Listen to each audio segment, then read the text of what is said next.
ابرهه ولې له کعبې دومره کرکه درلودله چې د 80,000 کسانو پوځ یې برابر کړ او د کعبې ورانولو لپاره روان شو. کعبه د ټولې عربستان تر ټولو مقدس ځای ګرځېدلی و. د عربستان له هرې برخې خلک مکې ته د عبادت لپاره راتلل. د دې له برکته د مکې یو څو خلک ډېرې پیسې ګټلې وې.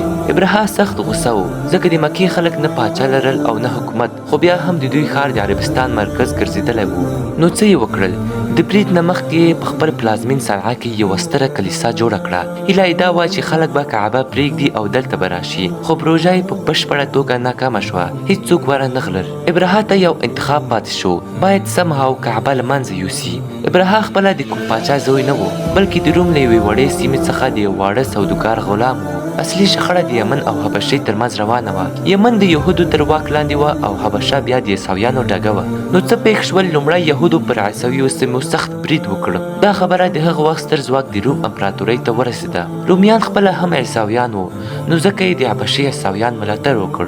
روم د خپلو ورونو ملاتړ وکړ او د یمن د یهودي پاچاهۍ د پای ته رسولو لپاره یې یو غلام واستاوه چې نوم یې ابرهه و. ابرهه د 100,000 پوځ سره یمن ته لاړ او پر یهودو یې وحشت خپور کړ. په دې بریا سره ابرهه ډېر ځواکمن شو. د یمن د خپلې اصلي خاورې حبشې نه جدا کړ. د حبشې پاچا چې دا واورېده سخت قهرېدلی شو او بل پوځ یې واستاوه، خو د نوي پوځ جنرال ته یې خپله لښکره شا کړه. هغه یې ووژله او د ابرهه مخ ته یې وړاندې کړ. هغوی ټول د ابرهه سره یو ځای شول. له دې وروسته ابرهه د ټولې عربستان تر ټولو ځواکمن پاچا شو. خپل نفوذ یې هر ځای خپور کړ.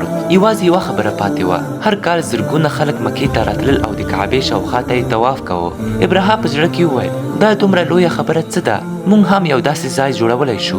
د په خپله پلازمینه کې یوه شانداره کلیسا جوړه کړه. د نړۍ له غوره ګاڼو یې ډکه کړه. د ټول عربستان خلک یې ورته حیران کړل، خو پایله هېڅوک ور نه غلل. خلک بیا هم مکې ته راتلل او د زړې کعبې طواف به یې کوه.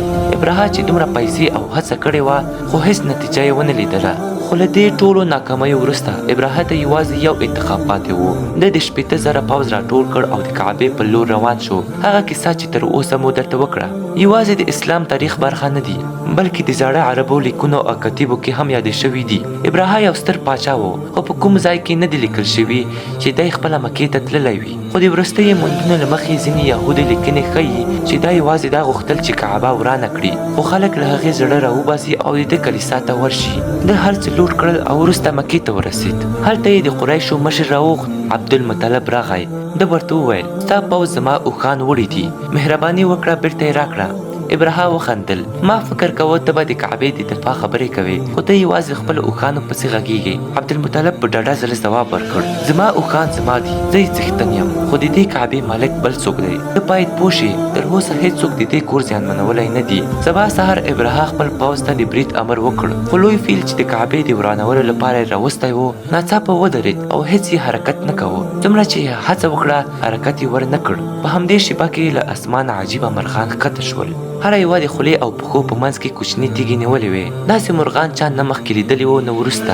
دغه تیږې په پوځ راولوېږولې. کله چې به د چا په بدن لګېدلې سمدلاسه به یې غوښه څیرېده، هډوکي به یې ښکاره کېدل. ډېر تاریخ پوهان وایي دا د یوې سختې ناروغۍ لکه د چیچک بڼه وه. په همدې حالت کې د ابرهه پوځ ګډوډ شو. د 80,000 کسانو لوی لښکر په یوه شېبه کې له منځه ولاړه.